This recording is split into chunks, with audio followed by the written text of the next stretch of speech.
तो hello guys, आज हम बात करने वाले एक सिंपल से क्वेश्चन के बारे में। Two lines A B and C D intersect at O.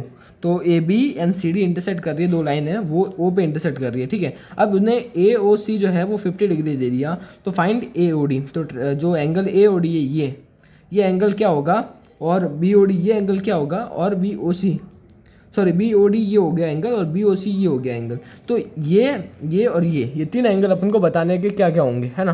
तो इनकी वैल्यू अपन को बतानी है। तो सबसे पहले आपको ये पता होगा कि जो एंगल ए ओ सी जो है, ए ओ सी जो है वो बी ओ डी के इक्वल है।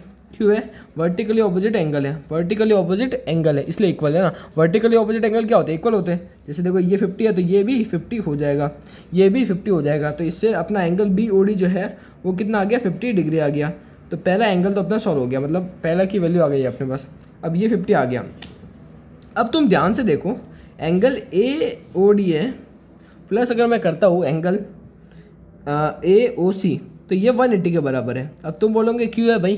क्योंकि ये लीनियर पेयर एग्जाम में है। देखो लीनियर पेयर है, क्यों? ये लीनियर पेयर है ना। ध्यान से देखो, लीनियर पेयर मतलब ये एंगल और ये एंगल, तो ये दो एंगल हैं, तो ये लीनियर पेयर बना रहे हैं, है ना। ये दो देखो, इससे एक लाइन जा रही है ना। तो ये क्या? एक लीनियर पेयर है, ठीक है। तो इसका ए ओ डी अपने पास कितना है अपन को पता नहीं, ये निकालना है अपन को। ए ओ डी निकालना है, ए ओ सी अपने पास 50 दिया हुआ है, तो 180 इक्वल टू आ जाएगा। अब angle A O D equal to आ जाएगा 180 माइनस 50, जो कि कितना हो गया? 180 माइनस 50 कितना हो गया?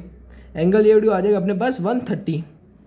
तो ये अपना दूसरी वैल्यू भी सॉल्व होगी। समझ में आया ना, है ना। समझ में आया ना तुम्हें कि लीनियर पेयर है। तो भाई angle A O D plus angle A O C equal to 180, है ना। अब देखो angle A O D plus 50 equal to 180, तो ए ओ डी अब वैल्यू अपने पास 130 आ गई। तो दो एंगल अपने पास आ गए। अब अपन को निकालना है angle B O C, B O C. तो तुम ध्यान से देखो यार कि angle A O D equal to angle B O C, B O C. क्यों? वर्टिकली ऑपोजिट एंगल है ना, वर्टिकली ऑपोजिट एंगल है। तो भाई एंगल बी ओ सी क्या हो जाएगा? एंगल बी ओ सी 130 हो जाएगा बस। मतलब अब मैं तुम्हें डायरेक्ट सॉल्व करके बताता हूँ। देखो 50 है तो ये भी 50 हो गया, वर्टिकली ऑपोजिट एंगल। अब ये 50 है तो ये 130 होगा। क्यों? क्योंकि ये लीनियर पेयर एग्जाम है, लीनियर पेयर है, तो ये 130 हो जाएगा। अब ये 130 है, ये 130 है, तो ये भी 130 हो गया। क्यों? वर्टिकली ऑपोजिट एंगल है। तो ये सिंपल सा क्वेश्चन था।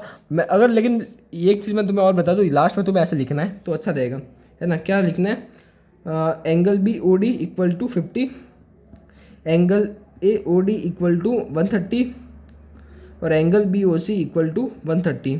अगर आप ऐसा लिखोगे ना तो लास्ट में इंप्रेशन अच्छा पड़ता है। जो भी एग्जामिनर होगा उसके पास इंप्रेशन अच्छा पड़ेगा, है ना। तो लास्ट में ये लिखना जरूर, तुम्हें मज़ा आ जाएगा, तुम्हारे एक्स्ट्रा मार्क्स आएंगे, ठीक है। स्मार्ट वर्क यही होता है। तो अगर आपको ये वीडियो अच्छी लगे तो लाइक कर देना, सब्सक्राइब कर देना। बाय। और ऐसी और वीडियो के लिए प्लीज़ लाइक कर देना और कमेंट अच्छे से कमेंट देना। कुछ गलती की हो तो बताना मुझे, ठीक है। तो बाय।